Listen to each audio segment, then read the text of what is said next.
क्या फ़ोन ज़्यादा ज़रूरत है या आदत है? तो अगर आप खाली बैठे हो और अगर आपका हाथ फ़ोन की तरफ जा रहा है, तो तभी 1 सेकंड का पॉज़ ले लो। लोग अपने इमोशंस को, अपनी फीलिंग्स को चैट जीपीटी से पूछते हैं। एआई आपको अच्छा लगवाने के लिए वो वैसे जवाब देगा। तो सॉल्यूशन की तरफ कैसे बढ़ा जाए? फीलिंग क्या है, सेंसेशन क्या है, इमोशन क्या है, उस दरमियान, उस पॉइंट पे वो आप नोट कर लीजिए। That I M hmm, feeling irritated, I'm feeling angry, I'm feeling frustrated, I'm feeling anxious, I'm feeling stressed, I'm feeling overwhelmed, जो भी है वो आप लिख लो हुँ, उस टाइम पे हुँ। जो रियलिटी है वो। क्या एंग्ज़ायटी हमें बेटर प्रिपेयर करती है लाइफ़ के चैलेंजेस के लिए? इंसान जो है वो अगर एंग्जाइटी को समझता है तो हुँ, एंग्जाइटी उसको हेल्प करेगी। अगर वो एंग्जाइटी को नहीं समझ रहा है then the anxiety will work against him and not for him. Overthinking है क्या? कहाँ से शुरुआत होती है? ओवर थिंकिंग तभी होती है जब भी आप अटक जाते हो कहीं पे, या अच्छा। तो आप कुछ करना चाहते हो और वो नहीं हो रहा, आपने जो प्लान किया था उस हिसाब से चीजें नहीं हो रही। Hello and welcome to TOI Mantra. मैं हूँ आपके साथ भावना शर्मा, एक ऐसा प्लेटफॉर्म जहाँ पर हम हर रोज आपके लिए बहुत ही मिस्टीरियस और बहुत ही इंटरेस्टिंग टॉपिक्स लेकर के आते हैं। आज की तेज रफ्तार जिंदगी में हम हर वक्त किसी ना किसी स्क्रीन से जुड़े रहते हैं। मोबाइल, लैपटॉप, सोशल मीडिया जैसे हमारी दुनिया अब ऑनलाइन में ही बसती है। लेकिन क्या आपने कभी सोचा है कि लगातार जुड़ाव से हम खुद से कितना दूर हो गए हैं? तो टाइम्स मंत्रा पर हम आज यही बात करेंगे कि डिजिटल डिटॉक्स आप कैसे कर सकते हैं, एंग्जाइटी या ओवरथिंकिंग को आप कैसे ओवरकम कर सकते हैं। हमारे साथ एक बहुत ही स्पेशल गेस्ट हैं आज, Alok Tang. He is a mindfulness coach. First of all Alok, very warm welcome. Thank you. Thank you Bhavna. So Alok, as I said कि हम बहुत ज्यादा स्क्रीन से जुड़े हुए हैं। हम्म, ऐसे में किसी के लिए भी 24 घंटे से ज़्यादा फ़ोन से दूर रहना बड़ा मुश्किल है। आजकल इंस्टाग्राम स्क्रॉल किए बिना तो लोगों का दिन शुरू ही नहीं होता। How is that possible anyway कि 24 घंटे के बिना हम अगर फ़ोन से दूर रह सकें? During I mean this time हम अगर इस डिजिटल वर्ल्ड की बात करें। बहुत ही दिलचस्प सवाल है आपका, बहुत ही इम्पोर्टेंट क्वेश्चन है। सबसे पहले तो ये समझते हैं कि हुँ, डिजिटल डिटॉक्स का मायना क्या है, इसका इम्पोर्टेंस क्या है और इसकी डेफिनेशन क्या है। मेरे हिसाब से भावना, मैं समझता हूँ कि डिजिटल डिटॉक्स का मतलब ये नहीं है कि आप कंप्लीटली कट ऑफ कर लें अपने स्क्रीन एंगेजमेंट से, क्योंकि आज हम जिस दौर में है, the kind of times that we are living in, hmm, phone के बिना हमारा बहुत सारा काम जो है वो रुक सकता है। फिर भले वो एक स्टूडेंट हो, एक होम मेकर हो, एक एंटरप्रेन्योर हो, एक वर्किंग प्रोफेशनल हो या कोई भी हो, क्योंकि हुँ, हमारी इतनी डिपेंडेंसी हो गई है आज के ज़माने में। सो मेरा मेरी एक अंडरस्टैंडिंग ये है कि इंस्टेड ऑफ हम उसको ये देखें कि 24 आवर्स हमें फ़ोन नहीं यूज़ करना है, क्या हम हुँ, इसको ऐसे समझ सकते हैं या देख सकते हैं कि अगर मैं हर 15 मिनट में मैं फ़ोन हाथ में ले रहा हूँ, तो क्या मैं उस हुँ, 15 मिनट को 30 मिनट कर सकता हूँ क्या? और अगर उसमें मैं सफल हूँ, तो क्या मैं उस 30 मिनट को 1 घंटा कर सकता हूँ क्या? तो इसको हम हुँ। कहते हैं प्रोग्रेसिव डिजिटल फास्टिंग। हम अच्छा। प्रोग्रेसिव डिजिटल फास्टिंग पे ध्यान दें, ना कि हम डिजिटल डिटॉक्स पे ध्यान दें, जहाँ पे हम पूरी तरह से कट ऑफ कर दें। क्योंकि हुँ, भावना, इसमें ये भी हो सकता है कि आपका जो ब्रेन है, आपकी जो नर्वस सिस्टम है, वो इतनी यूज्ड टू है आज स्क्रीन से कि आप हुँ, तुरंत if you try to go to cold turkey, अगर आप तुरंत तुरंत ये बोल दें कि मैं कल से डिजिटल डिटॉक्स करने वाला हूँ, तो हुँ, इंटरनली इतना रेजिस्टेंस होगा, आपका हुँ, ब्रेन आपको करने ही नहीं देगा। In fact that will be more disastrous, क्योंकि वो तो फिर आप बार बार आप काम भी कर रहे हो तो पीछे तो यही चल रहा है, अरे उसका फोन आया होगा, ये मैसेज आया हुँ, होगा, मुझे ये चेक करना है, ये मिस ना हो जाए, वो मिस ना हो हुँ। जाए। तो बट ऑफ इनफैक्ट कोर्स, आपका ऑफ कोर्स यस, आलोक, कि आपने जैसे कहा कि हम काफ़ी हद तक आज के ज़माने में अगर देखा जाए तो हम एक डिपेंडेंसी लेवल बहुत ज़्यादा है, फ़ोन्स के बिना या लैपटॉप्स के बिना आप डेली रूटीन में काम कर रहे हैं, वो सब नहीं हो पाता। लेकिन ऐसे में there is one more question in coming in my mind that क्या फ़ोन ज़्यादा ज़रूरत है या आदत है? This we need to differentiate कि अगर कोई खाली घर में बैठा है और अगर वो भी स्क्रॉल कर रहा है, then also you are consuming so much stuff. तो ऐसे में ये डिफरेंशिएट कैसे किया जाए कि क्या ये ज़रूरत है या आदत है? बहुत ही अच्छा सवाल है ये भावना आपका। इनफैक्ट यहीं पे हमें कॉन्शियस होना होगा। हुँ, सजगता की मैं बात कर रहा हूँ कि क्या मैं सजग हूँ मेरी आदतों को लेकर के। जैसे अगर आप शॉपिंग करने जाते हैं भावना, तो आपको कुछ अच्छा लगा, तो वो लेना चाहिए या नहीं लेना चाहिए? तो इसके पीछे का सवाल ये होना चाहिए आपको, आपका अपने आप से, कि do I hmm, really want this और do I really need this? है ना? ओके। अगर आप हुँ, बोलोगे कि oh yes I want it, तो वांट की परिभाषा क्या है?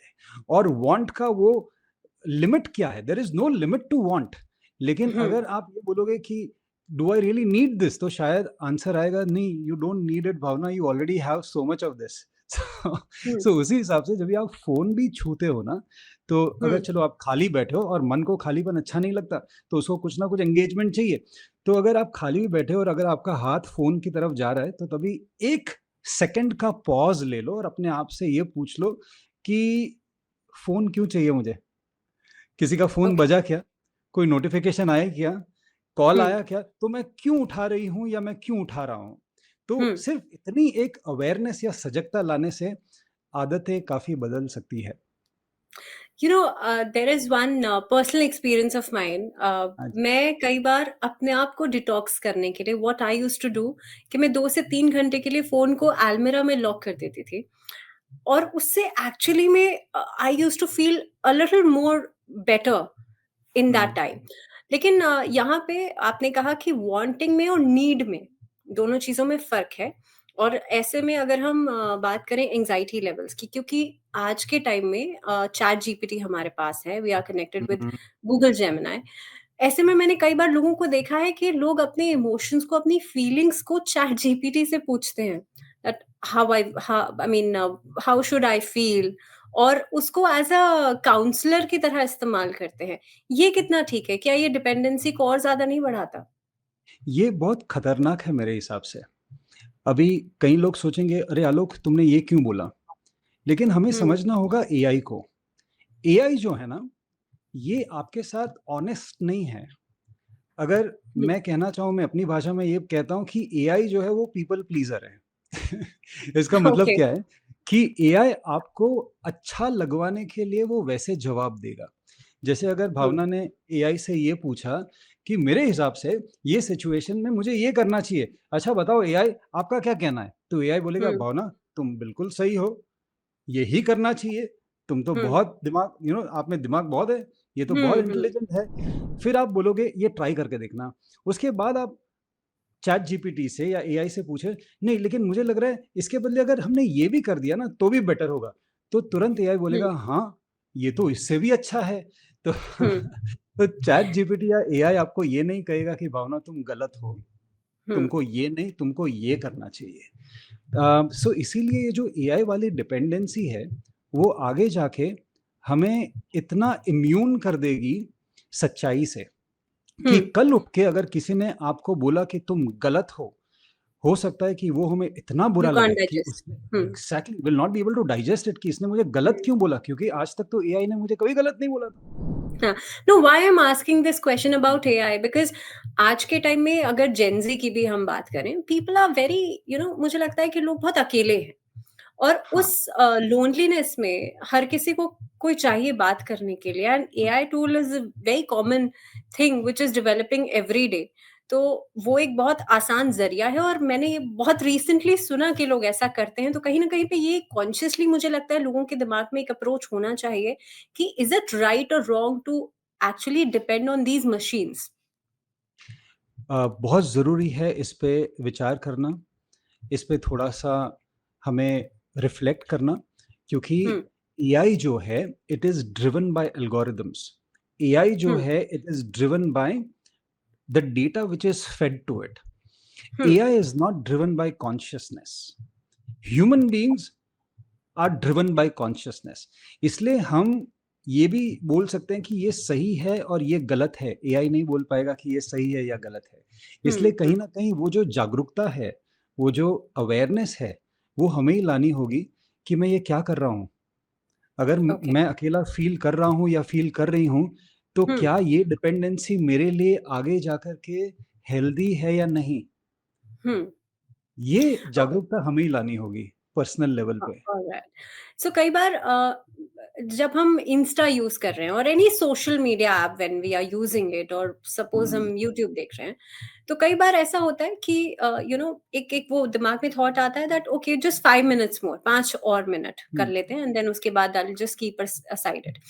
लेकिन ऐसे में जब आप बात करते हैं डिजिटल डिटॉक्स की, और the term you used on this place, या क्या ये हर दिन करना चाहिए, हर वीकेंड पे करना चाहिए, या हर महीने करना चाहिए? I mean what is the exact approach, because आप बहुत ज्यादा माइंडफुलनेस की बात करते हैं, या you talk about so much mind setting, तो या क्या तरीका क्या होना चाहिए? मेरे हिसाब से आपको अपने आप को गोल्स देने होंगे, एंड दैट टू डेली अच्छा। गोल्स। डेली गोल का मतलब ये है कि सबसे पहले तो आजकल एक चीज बहुत अच्छी है कि आपके फोन में ही आपको डेटा मिल जाता है कि आपका हम्म। स्क्रीन कंजम्पशन डेटा कितना है। तो हम्म। 10 मिनट निकालिए, 15 मिनट निकालिए, अपने सेटिंग्स में जाइए और थोड़ा सा वो डेटा स्टडी कर लो, तो आपको खुद को पता चल जाएगा कि 24 घंटों में से आप कितने घंटे सोशल मीडिया को दे रहे हैं। इनफैक्ट आजकल हम्म। डेटा तो ये लेवल पे मिल रहा है कि कौन से हम्म। ऐप में आपने कितना टाइम कंज्यूम किया है। तो हाँ। इससे एक अवेयरनेस, क्योंकि अवेयरनेस लीड्स टू क्लैरिटी। अगर आप सजेगी नहीं है किसी भी चीज के बारे में, तो आप उसको मैनेज कैसे करोगे? किसी भी चीज को हम्म। मैनेज करना, कंट्रोल करना, उसका फर्स्ट स्टेप है अवेयरनेस। एक बार अगर आपको पता चल गया कि अरे यार ये मैं क्या कर रहा हूँ, रोज मैं 4 घंटे दे रहा हूँ सोशल मीडिया को, 5 घंटे दे रहा हूँ, 3 घंटे दे रहा हूँ, सो एक अपने आप को टारगेट दीजिए दैट टुमारो 3 घंटे के बदले मैं 2.5 घंटे दूंगा सोशल मीडिया पे। ठीक है? उसके बाद ओके। वाले दिन मैं 2 घंटे, फिर 1.5 घंटा, फिर 1 घंटा, फिर आधा घंटा। इसको ही हम कह रहे हैं progressive digital fasting. Okay, fair और इनफ। ये इजी भी होगा करने के लिए। मतलब आप एक साथ कट ऑफ नहीं कर रहे हैं डिजिटल से या डिजिटल वर्ल्ड से, राइट? Yes, now yes. ऐसे टाइम में कई बार क्या होता है, when you are not using phone और फॉर सम टाइम, और for other reasons also, job में प्रॉब्लम है, घर में प्रॉब्लम है, एंजाइटी होना is very common these days. पहले के लोगों में शायद उतना कॉमन नहीं था, या अवेयरनेस नहीं थी, I don't know, but these days it is very common. हर इंसान से आप सुनेंगे that I am feeling very anxious, but I have read it somewhere that anxiety is not your enemy. जब या एंग्जाइटी होती है तो आपका पहला रिएक्शन क्या होता है? इग्नोर करना, या उसे समझना, उसे एक्नॉलेज करना, क्या होना चाहिए? बहुत अच्छा सवाल है ये। इनफैक्ट अगर आपने सही कहा कि anxiety is not your enemy. In fact hmm. मेरी जो दृष्टिकोण है, मेरा नज़रिया है इसको देखने का अलग है। मैं ये कहता हूँ मेरे स्टूडेंट्स को कि एंजाइटी जो है ना, वो आपको, आपका जो दिमाग है, आपका शरीर है, वो आपको एक मैसेज दे रहा है। तो उस हम्म। मैसेज से दूर नहीं भागना है, उस मैसेज को डिकोड करना है। जैसे मान लो भावना कि अगर आपको बैंक का एक मैसेज आ रहा है आपके फोन पे, क्या आप उस मैसेज को इग्नोर करोगे, डिलीट करोगे, या एक बार चेक कर लोगे कि क्या है? आप चेक ऑफ करोगे, कोर्स आई विल चेक। है ना? हम्म। Of course. और अगर वो काम का नहीं है तो डिलीट कर दोगे। तो उसी हम्म। हिसाब से जो एंजाइटी है, जो फीलिंग है, जो इमोशन है, क्योंकि फीलिंग्स इनटैंजिबल है, वो हमें दिखती नहीं है, लेकिन सेंसेशंस हमें फील होते हैं। तो जब हम्म। कभी भी आपको एंजाइटी फील हो रही है, आपके शरीर आपको बोलेगा कि कुछ तो गड़बड़ है ना? हम्म। तो तभी आपको क्या करना है? Just take a pause, 2 second का पॉज ले लो, उस एंजाइटी को कैच कर लो, उस सेंसेशन हम्म। को कैच कर लो, 2 सेकंड का पॉज ले लो और अपने आप से पूछो कि मुझे ये क्या फील हो रहा है, मुझे ये क्या महसूस हो रहा है। सबसे पहली ओके। चीज यही आपको स्लो डाउन कर देगा, ये प्रक्रिया जो है। उसके अच्छा। बाद आप अपने आप से पूछो ये किस वजह से हो रहा है, अभी ऐसा क्या हुआ जिसके वजह से मुझे ये अनईजीनेस फील हो रही है। हो सकता हम्म। है कि किसी का फोन आया, इसके वजह से मुझे ये हो रहा है। हो हम्म। सकता है कि मेरे ईएमआई का रिमाइंडर आया मुझे उसके वजह से हो रहा है। या हो हम्म। सकता है कि मुझे किसी से मिलना है, या प्रेजेंटेशन है, या इंटरव्यू है, उसके वजह से ये मुझे हो रहा है। तो हम्म। इसको हम कहते हैं ट्रिगर एनालिसिस, कि आपने अपने ट्रिगर को एनालाइज किया कि ये मुझे किस वजह से हुआ, और उसके हम्म। बाद एक सिंपल क्वेश्चन कि इस चीज के बारे में मैं अभी क्या कर सकता हूँ, what can I do about it. इसको हम कहते हम्म। हैं कंट्रोलेबल एनालिसिस, कि मेरे हाथ में क्या है और मेरे हाथ में क्या नहीं है। भावना, मैंने ये एक पैटर्न देखी है बहुत सारे लोगों की, कि लोग जो हैं सबसे पहले तो वो समझ नहीं पाते कि मुझे क्या हो रहा है। दूसरी चीज, हम्म। जब भी वो समझ नहीं पाते हैं, इतना कंफ्यूजन होता है, तो वहीं से घबराहट शुरू होती है। और हम्म। उसी घबराहट में वो ऐसा कुछ कर बैठते हैं या कह कह देते हैं जो उनको नहीं कहना हम्म। चाहिए, ना नहीं करना चाहिए। और आजकल हम्म। तो एक बहुत इजी ऑप्शन भी है कि सोशल मीडिया पे चले जाओ, थोड़ा-सा मूड आपका रिलैक्स हो जाएगा। या तो हुँ, अगर आपके पास कोई दवाई है एंटी एंग्ज़ायटी या कुछ है तो वो पिल खा लो, तो उससे हाँ। तो ये है सारे झटपट वेज़, लेकिन झटपट वेज़ से आपको सॉल्यूशन नहीं मिलेगा। तो जो एंड वन ठहराव है मोर थिंग, या या वन मोर थिंग, यहाँ पे I am cutting you down. कहीं न कहीं पे आपने ये एग्ज़ैक्टली बात बहुत सही कही कि ये जो डिस्ट्रैक्शंस हैं, इससे आपका सिर्फ माइंड डिस्ट्रैक्ट होता है। You don't know that what you have to do for this problem. तो वो सॉल्यूशन तक आप पहुँच ही नहीं पाते हैं। बिकॉज़ लेकिन आप इतने सारे स्टूडेंट्स को ट्रेन करते हैं, आप इतनी सारी हुँ, काउंसलिंग सेशंस करते हैं। Let's talk hmm. About that solution वाला पार्ट। बिकॉज़ वो जो बीच का रास्ता है, जहाँ पे डिस्ट्रैक्शन आप कर रहे हैं और उस बीच में आपको ये भी समझ में आ रहा है that this is not the final solution for it, तो सॉल्यूशन की तरफ कैसे बढ़ा जाए? सबसे पहले यहाँ पे एक सॉल्यूशन जो मैं अक्सर कहता हूँ मेरे स्टूडेंट्स को वो ये है कि अपने इमोशंस को पहचानना सीखो, सबसे पहली चीज़। और हुँ, इमोशंस को आप पहचान कैसे पाओगे? एक प्रोसेस है जिसको मैं कहता हूँ emotional journaling. Emotional okay. Journaling आप ऐसे कर सकते हो कि एक छोटी-सी डायरी, जैसे कि मुझे डायरियाँ बहुत अच्छी लगती है, जैसे कि ये एक छोटी-सी डायरी है। ये डायरी हुँ, मैं हमेशा मेरे पास रखता हूँ। If you are not comfortable with this kind of diary, you can have a digital diary on your phone. Okay. और एवरी डे एक रिमाइंडर आप डाल दीजिए अपने फ़ोन पे कि हर 2 घंटे पे एक रिमाइंडर बजे, और आपकी फीलिंग क्या है, सेंसेशन क्या है, इमोशन क्या है, उस दरमियान, उस पॉइंट पे वो आप नोट कर लीजिए। That I M hmm, feeling irritated, I am feeling angry, I am feeling frustrated, I am feeling anxious, I am feeling stressed, I am feeling overwhelmed, जो भी है वो आप लिख लो, हुँ, उस टाइम पे हुँ, जो रियलिटी है वो। उसके बगल में आप ये लिख लो कि मेरे दिमाग में अभी थॉट क्या चल रहा है, मेरे दिमाग में विचार क्या चल रहा है। मैं हुँ, ये क्यों बोल रहा हूँ? क्योंकि no emotion exists without a thought. अगर फीलिंग है तो उसका एक विचार होना ही होना है। फॉर एग्जाम्पल लेट्स, अगर हुँ, एंग्जाइटी है तो उसके पीछे का विचार ये होगा कि अगर कुछ गलत हो गया तो, अगर मुझे कुछ हो गया तो, अगर मेरा इंटरव्यू सही नहीं गया तो, अगर मेरे पैसे डूब हुँ, गए तो, etcetera.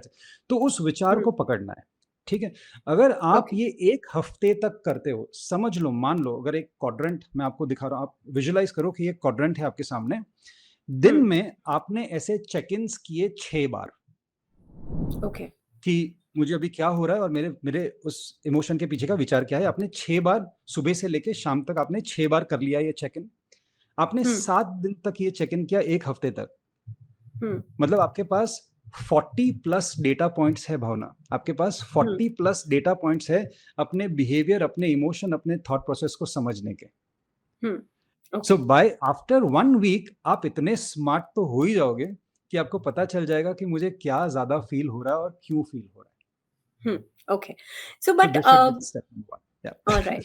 But I have noticed some time कि जब हम बहुत स्ट्रेसफुल सिचुएशन में होते हैं, तो हमारा जो काम करने का मोड होता है, जो तरीका होता है, वो फास्टर हो जाता है। You know, Yeah. अगर कोई बच्चा एग्ज़ाम की तैयारी कर रहा है एंड सपोज़ कि कल एग्ज़ाम है, तो वो ज़ाहिर-सी बात है उसका जो एक यू नो ब कहीं न कहीं पे ब काम करने का जो स्पीड होगी वो फ़ास्ट हो जाएगी। ऐसे में again I am talking about anxiety, कि क्या एंग्ज़ायटी हमें बेटर प्रिपेयर करती है लाइफ़ के चैलेंजेस के लिए? um, डिपेंड्स, इसका आंसर है डिपेंड्स। मैं क्यों ओके। ये बोल रहा हूँ? क्योंकि अगर एक इंसान जो है वो अगर एंग्जाइटी को समझता है तो हुँ, एंग्जाइटी उसको हेल्प करेगी। अगर वो एंग्जाइटी को नहीं समझ रहा है, then the anxiety will work against him and not for him. So for okay. Example समझ लीजिए, मान लीजिए कि मैं एक स्टूडेंट हूँ हुँ, और मेरी एग्जामिनेशंस आ रही है, लाइंड अप है, और मेरा प्रिपरेशन हुआ नहीं है, और ये द रियलिटी स्ट्राइक्स कि अरे एग्जाम की तो सिर्फ 10 दिन बाकी है और मैंने अभी तक किताब ही नहीं खोली है। तो अभी हुँ, एंग्जाइटी मुझे चालू हो जाएगी, पेट में गुड़गुड़ होना, या हुँ, दिमाग यहाँ वहाँ जाना, ओवर थिंकिंग होना, फियर होना। अगर हुँ, मैं इस इमोशन को नहीं समझ रहा हूँ, मेरे पास अगर कोई मैकेनिज्म नहीं है इससे डील करने की, तो I'll be all over the place and I'll end up procrastinating, wasting time, or I'll end up stress eating, or maybe I'll end up watching TV, Netflix, या फ़ोन पे मैं टाइम ज़ाहिर करूँगा क्योंकि there is hmm, something that is holding me back. Okay. लेकिन अगर मुझे समझ में आ रहा है कि एंग्जाइटी क्या है, this is a signal, I don't have to run away from it, तो मैं उसके पीछे का मैसेज डिकोड करूंगा, मुझे पता चल जाएगा कि हाँ this is just a fear and anxiety. और फियर एंड हुँ, एंग्जाइटी कहाँ से होती है? अनप्रिपेयर्डनेस से। अगर मैं तैयार नहीं हूं किसी भी चीज को लेकर के, तो जाहिर हुँ, सी बात है कि मुझे डर लगेगा ही लगेगा। और जो डर राइट, है और जो प्रिपरेशन है, ये इनवर्टली रिलेटेड है। इसका मतलब क्या है? जैसे प्रिपरेशन ऊपर जाएगा ना, डर आपका नीचे आ जाएगा, है ना? ओके। एग्जाम के तो दौरान भी सॉल्यूशन ये है कि आप तैयारी करें, ना कि घबराएँ। हाँ जी, सॉल्यूशन ये है कि आप पहले इमोशन को पकड़िए, आप हुँ, इमोशन को समझिए, आप इमोशन को डिकोड करिए, आप उस इमोशन पे काम करिए, ask yourself what is the action that I need to take right now. Hmm. उसके बाद जैसे प्रिपरेशन आपका होने लगता है, एंग्जायटी तो भागने ही वाली है। ठीक है।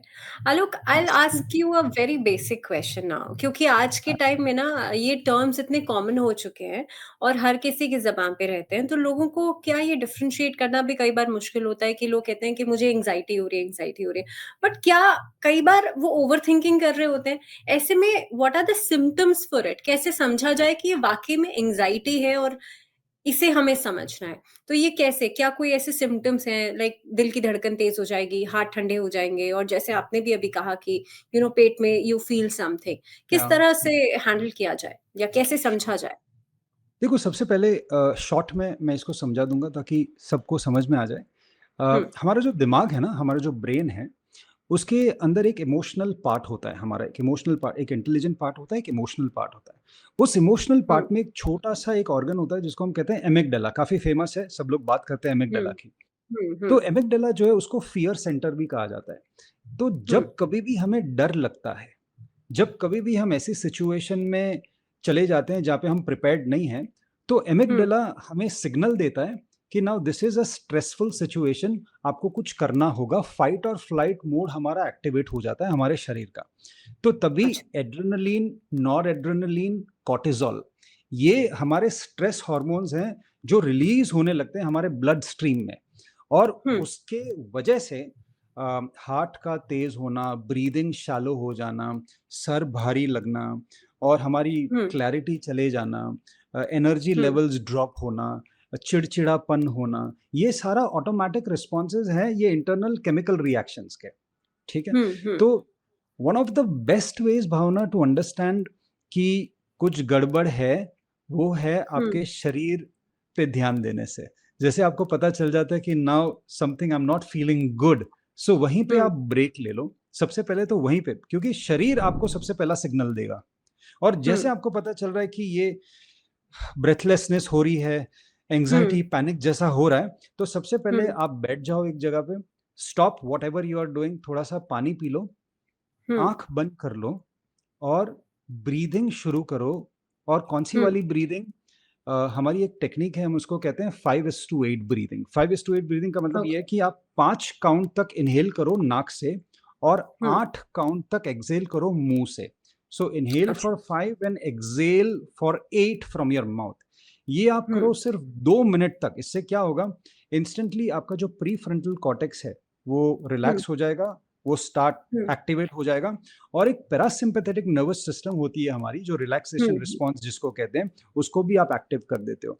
सिर्फ 2 मिनट 5:8 करने से आपको बहुत आराम मिल जाएगा। उसके बाद फिर आपको जो करना है करो, then you take action. That's a very wonderful, I think, quick instant solution that one can do, uh, जो कि instant आपको relief दे देगा। Yes. Now let's talk about overthinking, because hmm, overthinking और anxiety आपस में कहीं न कहीं पे कनेक्टेड हैं। लेकिन ऐसे में इंसान जब ओवरथिंकिंग करता है, रात के टाइम पे कई लोगों को इनसोम्निया के इश्यूज़ होते हैं, नींद नहीं आती है। ऐसे में जब आप रात को सोने जाते हैं, तो हुँ, पूरी दुनिया की प्रॉब्लम्स सोचने हुँ, लग जाते हैं और हुँ, ऐसे में एक ओवरथिंकिंग का पैटर्न जो है वो शुरू होता है। But hmm. I want to understand first कि ओवरथिंकिंग है क्या? कहाँ से शुरुआत होती है? और लोगों को समझ में भी शायद ये क्या कन्फ्यूजन है कि ये ओवरथिंकिंग है, एंग्ज़ायटी है? सबसे पहले तो मैं आपसे और सबसे क्वेश्चन पूछना चाहूँगा कि हुँ, ओवरथिंकिंग क्या आपको 24/7 होती है? आप मान लीजिए, जैसे आप अभी दिवाली गई ना, तो हुँ, दिवाली पे कितने लोगों को ओवरथिंकिंग हुई, जब भी वो मिठाई खा रहे थे, जब भी वो पटाखे फोड़ रहे थे, जब भी वो हुँ, अपने फैमिली के साथ एन्जॉय कर रहे थे, शायद हुँ, किसी को ओवरथिंकिंग नहीं हुई, है ना? या अगर आप वेकेशन पे हैं, अगर आप बीच पे बैठे हैं, आप मज़े कर रहे हैं, तभी भी ओवरथिंकिंग नहीं होती। आप जब भी नहीं कोई होती। मूवी देख रहे हैं, तभी भी ओवरथिंकिंग नहीं होती। सो हुँ, ओवरथिंकिंग जो है, वो रैंडमली नहीं होती। ओवरथिंकिंग तभी होती है, जब भी आप अटक जाते हो कहीं पे। या अच्छा। तो आप कुछ करना चाहते हो और वो नहीं हो रहा। आपने जो प्लान किया था, उस हिसाब से चीज़ें नहीं हो रही। आप आपके मन में कोई आइडिया था और आप देख रहे हो ये आइडिया तो अभी हो ही नहीं सकता, तभी ओवरथिंकिंग। सो ओवरथिंकिंग जो है उसके 2 सोर्सेज़ हैं, भावना। सबसे पहला सोर्स है वो आपका पास्ट। अगर पास्ट में मेरे साथ कुछ ऐसा हुआ है, किसी ने मेरे साथ ऐसा बर्ताव किया, किसी ने मुझे चीट किया, किसी ने मुझे कुछ कह दिया, मैं फेल हो गया, मेरे पैसे मैंने गँवाए, तो उस हुँ, इवेंट से ओवरथिंकिंग हो सकती है कि मैं आज बैठ के उसके बारे में सोचूँ, ये मैंने क्यों किया? ये मुझे करना ही नहीं चाहिए था, उसने मेरे साथ ऐसा बर्ताव क्यों किया, उसने मुझे ऐसा सो वहाँ पे ओवरथिंकिंग हुई। If not past, then overthinking का दूसरा सोर्स है फ्यूचर, कि फ्यूचर हुँ, को लेके मुझे ओवरथिंकिंग होगी, अरे! क्या मैं वहाँ पे टाइम पे पहुँचूँगा कि नहीं? अरे! ये हुँ, मैं इंटरव्यू में सक्सेसफुल होऊँगा कि नहीं? मैं मीटिंग में ये प्रेज़ेंटेशन अच्छे से दे पाऊँगा कि नहीं? Etcetera, etcetera. हुँ, मेरी हेल्थ अच्छी होगी कि नहीं? So hmm, overthinking either is from the past और it is from the future. Hmm, got it. Hmm, there is nothing wrong with overthinking, क्योंकि हमारे दिमाग का काम ही है थिंक करना। और ओवरथिंकिंग का मतलब ये है कि वो एक सर्कुलर पैटर्न में फँस चुका है हमारा दिमाग, कि हम ये सोचते हैं, फिर ये सोचते हैं, फिर ये सोचते हैं, फिर वापस ये सोचने लगते हैं। There is hmm. No way out. That is when we start then feeling ज़ाहिर स्टक। बट देन ज़ाहिर-सी बात है ओवरथिंकिंग का असर, वो हुँ। आपके डिसीज़न मेकिंग पर पड़ता है या डिसीज़न्स को बिगाड़ देता है? क्या कि ये कहना ठीक है? डिसीज़न को बिगाड़ नहीं देता, लेकिन वो आपके पर्सपेक्टिव को खराब कर देता है। पर्सपेक्टिव का हुँ, मतलब ये है कि मान लो कि आपके पास 3 डेटा पॉइंट्स हैं। जैसे समझ लीजिए कि आपको एक डिसीज़न लेना है अपने बिज़नेस में, या आपको डिसीज़न लेना है अपने करियर को लेकर के। अभी हुँ, आपके पास अगर जितना डेटा अवेलेबल है उस डिसीज़न के बारे में, आप तो हुँ, ओवरथिंकिंग उसी डेटा को लेके कर रहे हो ना, क्योंकि आपके पास हुँ, और कोई सोर्स ही नहीं है। सो हुँ, आपका जो पर्सपेक्टिव है, वो सैबोटाज हो जाता है अगर आप ओवरथिंकिंग कर रहे हो। So hmm, best way to break the pattern of overthinking is, सबसे पहले आप एक हुँ, पेपर और पेन ले लो, है ना? और जो भी आपके दिमाग में थॉट्स चल रहे हैं, उसको लिखना शुरू कर दो। क्योंकि something magical happens Bhavna when you start pouring your thoughts on a piece of paper. आप उसको हुँ, लिख लो। क्योंकि कई बार ये होता है, हमारे दिमाग में क्या चल रहा है, वो हम समझ नहीं पाते जब तक वो रिटन फॉर्म में नहीं होता। जब भी आप लिखने ओके। लगते हो ना, तो आप उन थॉट्स को एक शेप देते हो, in a way of words and in a way of statements and sentences, right? Hmm, एक बार हुँ, वो आपके सामने है, तो आपको एग्ज़ैक्टली समझ में आ जाएगा कि आपके दिमाग में चल क्या रहा है। उसके बाद ऑलराइट, आप अपने आप से एक सिंपल सा क्वेश्चन पूछो, what can I do about this? What can I do about this? What can I do about this? What can I do about this? This is called as hmm, step by step analysis. हुँ, और एक चीज मैंने ये notice करी है भावना, कि over thinking is not about having multiple thoughts. Over thinking is about having similar thoughts multiple times. Okay. या सो बस ऐसे आपको में वो हुँ। या, या या भावना सो सॉरी। ऐसे में कई बार आपने कहा कि जर्नलिंग जो है आप अपने थॉट्स को when you right it down जब आप लिखते हैं तो वो बहुत ज़्यादा हेल्पफुल है। ऐसे में कई बार लोगों से बात करना या अ, खुद के साथ बैठ के because I have heard this many times कि mindfulness practices either breathing practices जो होती हैं ऐसे में या आप अपने आप के साथ समय बिताते हैं, यू जस्ट सिट अलोन और अदर टाइम आप किसी फ्रेंड से बात कर सकते हैं। लेकिन जब आप अकेले बैठते हैं, आप उन थॉट्स को एक्नॉलेज करना शुरू करते हैं, then that also helps. How much true is this? Yes. So, Bhavna, when it comes to us, when it comes to hmm, human beings, there is no hmm, one size fits all, है ना? जैसे हमारे जूते भी अलग-अलग size के हैं, तो उसी हुँ, हिसाब से हमारे जो सॉल्यूशंस हैं, वो भी अलग-अलग होते हैं। जैसे किसी हुँ, के लिए जर्नलिंग बहुत हेल्प करेगी, हुँ, किसी के लिए एक्सरसाइज़ बहुत हेल्प करेगी, किसी के लिए ब्रेथ वर्क हेल्प करेगा, किसी के हुँ, लिए जाके किसी से फिज़िकली मिलके बात करना, वो हेल्प हुँ, करेगा। सो सबके ओके। लिए अलग-अलग होता है। मैं ये नहीं बोलूँगा कि अगर ओवरथिंकिंग की पैटर्न को ब्रेक करना है, तो जितने भी लोग हैं उनको ये वाला फ़ॉलो करना चाहिए। नहीं, हो हुँ, सकता है कि कोई बोलेगा नहीं मुझे जर्नलिंग में मज़ा नहीं आ रहा है, हो सकता है हुँ, उसको एक्सरसाइज करने से या बाहर जाके भागने से ओवर थिंकिंग हुँ, और क्लैरिटी आ सकती है। सो हुँ, यस। ओके। एंड एक पॉइंट ये भी है कि मैंने कहीं पढ़ा था कि जब भी आप घर के हाउसहोल्ड कोर्स में खुद को इन्वॉल्व करते हैं और हम्म। सपोज़ आप अपनी हेल्थ के लिए कुछ कर रहे हैं, तो हमारा माइंड हमें रिवॉर्ड करता है। या ये कितना ठीक है? अगर ओवरथिंकिंग इंसान कर रहा है या बहुत ज़्यादा एंग्ज़ायटी में इंसान है, तो क्या ये एक सॉल्यूशन हो सकता है? उसके पीछे का साइंस ये है कि हुँ, आप जो भी कुछ करो उसको माइंडफुली करो, उसको कॉन्शियसली करो, उसको हुँ, सजगता से करो। जैसे अगर आप हुँ, बर्तन भी धो रहे हो, अगर बर्तन मांज रहे हो आप अपने घर पे, तो हुँ, आपका हाथ बर्तन मांज रहा है या आप पूरे के पूरे बर्तन मांज रहे हो? सवाल ये है। ओके, अगर आप ओके। बर्तन मांज रहे हो लेकिन आप सोच रहे हो अरे मेरे साथ गलत हो गया, तो hmm, then that activity will not help you. Hmm, similarly जैसे अगर आप ब्रश कर रहे हो सुबह, तो आप ब्रश हुँ, कर रहे हो लेकिन आपका हाथ सिर्फ ब्रश कर रहा है, दिमाग तो पूरे डे की प्लानिंग कर रहा है। जैसे कई हुँ, लोग ड्राइव करते हैं तो सिर्फ हाथ ड्राइव कर रहे हैं लेकिन दिमाग तो और ही कहीं पे, then it will not work.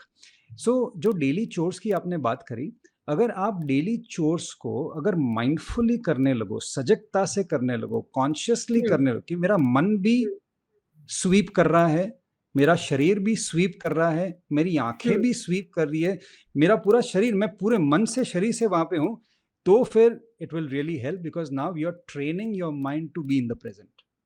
Okay. Now just one solution for this person जिसको एंग्ज़ायटी भी है, ओवरथिंकिंग भी कर रहा है, बहुत ज़्यादा फ़ोन भी यूज़ कर रहा है या आजकल के टाइम में अगर देखा जाए तो बहुत ज़्यादा हुँ, वर्क का काम का लोड भी बहुत ज़्यादा होता है, जॉब का या अलग-अलग इश्यूज़ होते हैं, पर्सनल हुँ, लाइफ़ में भी प्रॉब्लम्स चल रही होती हैं। ऐसी सिचुएशन में किसी भी एक व्यक्ति के लिए क्या वो सही तरीका होना चाहिए ईदर हम डिटॉक्स की बात करें माइंडफुलनेस प्रैक्टिसेस की बात करें डीप ब्रीदिंग की बात करें या what should be the right approach to move forward um, see again I would say that there is no one size fits all, लेकिन hmm after talking to so many people and after working with lot of people, मैंने एक चीज़ notice करी है, जो एक routine होता है, that we all should have a routine. Routine का मतलब क्या है कि आप एक, आपके जो दिनचर्या है, आप अपने दिन को एक स्ट्रक्चर देते हो, और हम्म स्ट्रक्चर का मतलब ये है कि आप उसमें सारे इंपॉर्टेंट एलिमेंट्स आप इंटीग्रेट कर रहे हो, सो दैट आपके दिमाग को एक स्ट्रक्चर, एक पाथ मिल रहा है। सो ओके आपके द्वारा और इस चैनल के द्वारा मैं एक ऐसा स्ट्रक्चर देना चाहूंगा। क्या मैं दे हम्म सकता हूँ? या प्लीज प्लीज सो ये एक स्ट्रक्चर है जो मैंने डिज़ाइन किया था, और मेरे सारे स्टूडेंट्स इसको फॉलो करते हैं। मैं इसको कहता हूँ प्राइम, ओके PRIME। बहुत ईज़ी है इसको समझने का भी। P stands for physical, R stands for rejuvenation, hmm I stands for intellectual, M stands for mental और E स्टैंड्स फॉर इमोशनल।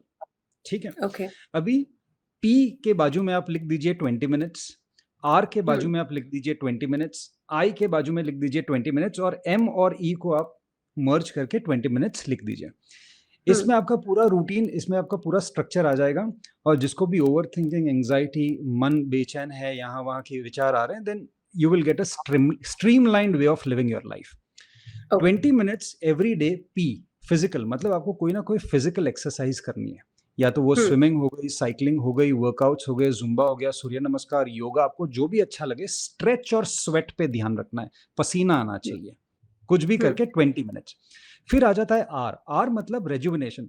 ऐसा कुछ करो Bhavna every day for 20 minutes जो आपको स्माइल करवा दे, मतलब हम्म something that you love doing. उसमें भले कोई हम्म लॉजिक ना हो, लेकिन आप करो। Dancing, singing, gardening, drawing, painting, आपको जो अच्छा लगे आप करो। आई हम्म स्टैंड्स फॉर इंटेलेक्चुअल। इंटेलेक्चुअल का मतलब ये है कि इंटेलेक्चुअल बैंक को फिल करना है हमें रोज, या तो वो लर्निंग से हो गया, पॉडकास्ट लिसनिंग से हो गया, कोई कोर्सेज ले लो, या अपने डोमेन को लेकर के कुछ ना कुछ सीखते रहो, वो आ गया आई। हम्म एम का मतलब है मेंटल। अभी मेंटल में आपको दो चीजें मिक्स करनी है, ब्रेथ वर्क और मेडिटेशन। आप ब्रीदिंग एक्सरसाइज जैसे 5:8 मैंने कहा, आप 5:8 कर सकते हो, या प्राणायाम अगर आप कर रहे हो, अनुलोम विलोम, भस्त्रिका, कपालभाति, ये कर रहे हो आप, हम्म वो कर लो। उसके बाद कोई भी प्रकार का मेडिटेशन कर लो। मैं तो कहूंगा माइंडफुलनेस मेडिटेशन करो, उसके जैसा कुछ नहीं है। अपने हम्म ब्रेथ पे अवेयरनेस कर लो, 2 मिनट कर लो, बस काम पे लग जाओ। और लास्ट है इमोशनल। इमोशनल मतलब gratitude. Gratitude is the mother of all the emotions. वो आपकी पूरी बायोकेमिस्ट्री चेंज कर देता है. सो एक simple way of practising gratitude is one thing, one person and one situation what you are grateful for. उसके बारे में सोच लो, फील कर लो. That's it. It will hardly take 2 minutes. So एक स्ट्रक्चर अपने जीवन में अगर आप डाल देते हो ना, तो उससे एक मन को एक सीढ़ी मिल जाती है. अगर मन को अगर आपने एक सीढ़ी दे दी ना, तो वो इधर उधर नहीं भटकेगा. फिर उस सीढ़ी पे ऊपर चढ़ेगा, नीचे उतरेगा, ऊपर चढ़ेगा, नीचे उतरेगा. So that will give you a structure to your brain as well. It was a wonderful conversation with you, Alok, Thank you. and I really enjoyed it. Thank you very Thank you, much for Bhavna. being with us. Thank you, Bhavna. Thank you very much. God bless Thank you. you. Thank you.